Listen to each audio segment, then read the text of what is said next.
In this video, I'm going to show you how to prevent your colonies starving through isolation starvation.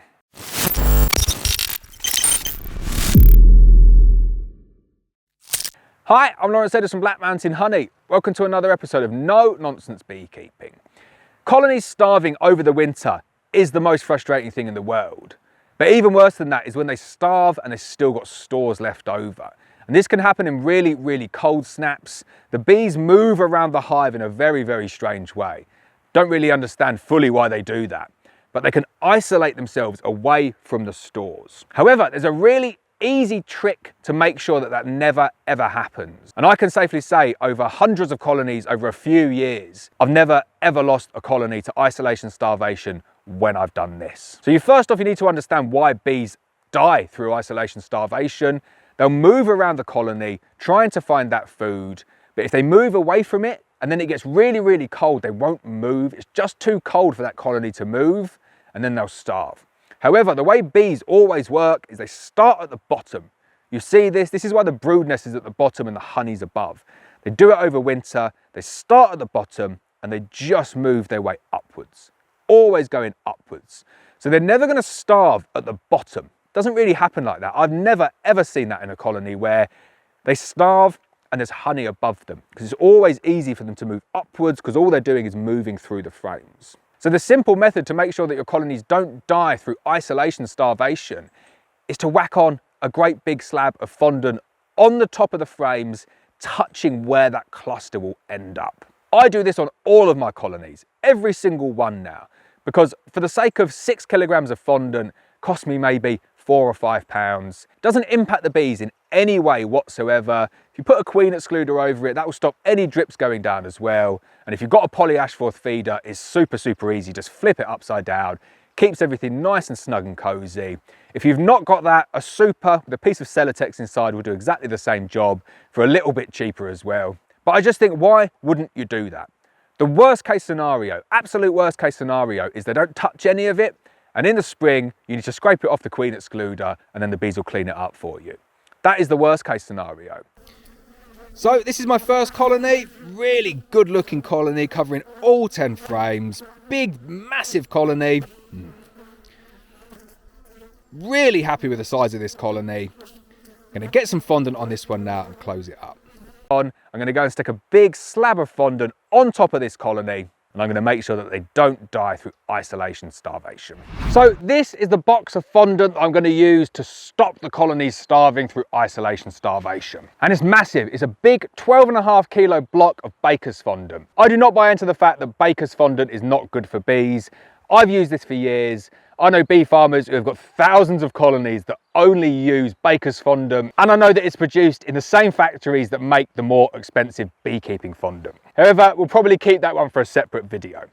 I use Bako fondant though, standard baker's fondant, 12.5 kilo block, and I'll split this between these two colonies here, chop it straight down the middle, get it onto the crown board, flip that polyashforth feeder all the way over. That will keep the bees going and that will prevent isolation starvation. So get your cleaver. I made this cleaver, very proud of it. Really, really good for chopping up fondant. And you take out your big slab of fondant. So heavy, 12.5 kilos. Really, really big slab. Pop that on there like that. And then what I do is I get my cleaver, get your knife. Spade works really good on this as well. And you just want to get through, chop that straight in half like that. Once you get through it a bit, you can just open it up.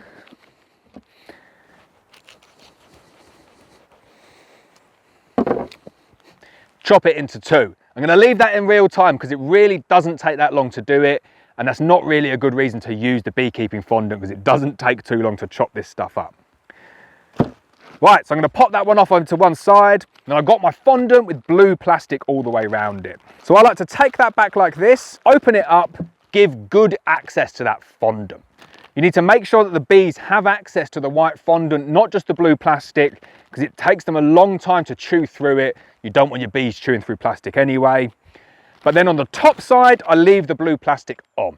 Keeps it nice and moist, keeps it accessible for the bees, stops it running too much. Really good idea to keep that blue plastic on. So what I like to do, I'll just chop the blue plastic round where it can come off with the cleaver. And then you've got one open face. and I'll just wrap that around the open face. So then you're left with something like this, which is only one open face, covered up that face there. The other side underneath, that's completely covered in blue plastic. This is what we're going to use to stop isolation starvation. So let's get into the bees. November the 15th, they are light, really, really light. This apiary here is crazy because you think they're going to be big and strong. You're lifting them up and they really are a little bit light. And it's because it's been so warm, it's been so mild. These are going to be big. It's going to be a big, strong colony of bees, middle of November. Bodes well though, because all I need to do, make sure they're well fed, and they're going to be jumbo monster colonies come the spring. So as you can see, I leave my queen excluders on all the way throughout the year now. I used to take them off, but I find it makes my life a little bit easier. And I do say a little bit because you do get this little bit of burr comb there, which is a little bit annoying.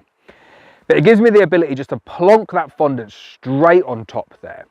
You can see here, they're hefting light, but it's a big, big colony.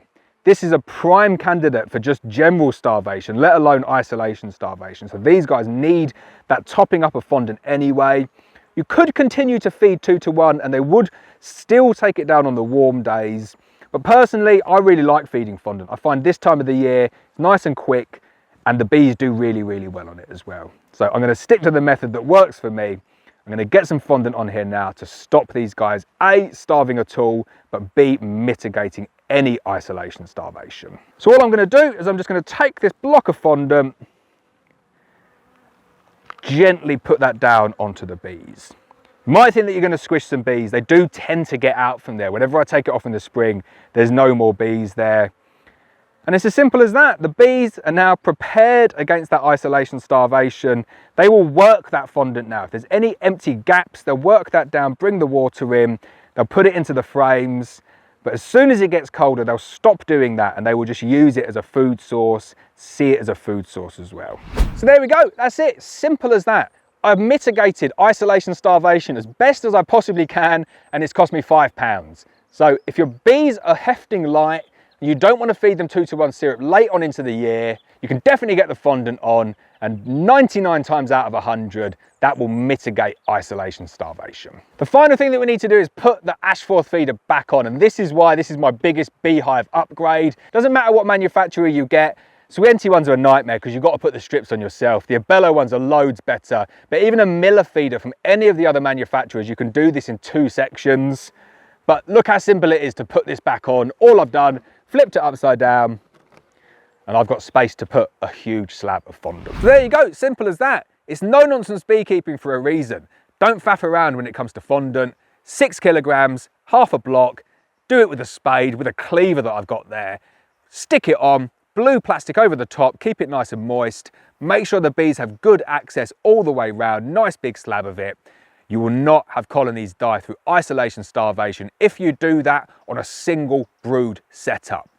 That's really important here. Make sure that's on a single brood setup. If you're doing it on a double brood setup, they can get lost somewhere in that double brood configuration. But if you're doing it on double brood configuration, they should have plenty of stores to see them through. And it's kind of up to the gods if they work themselves into a little bit of a position where they can't access that feed.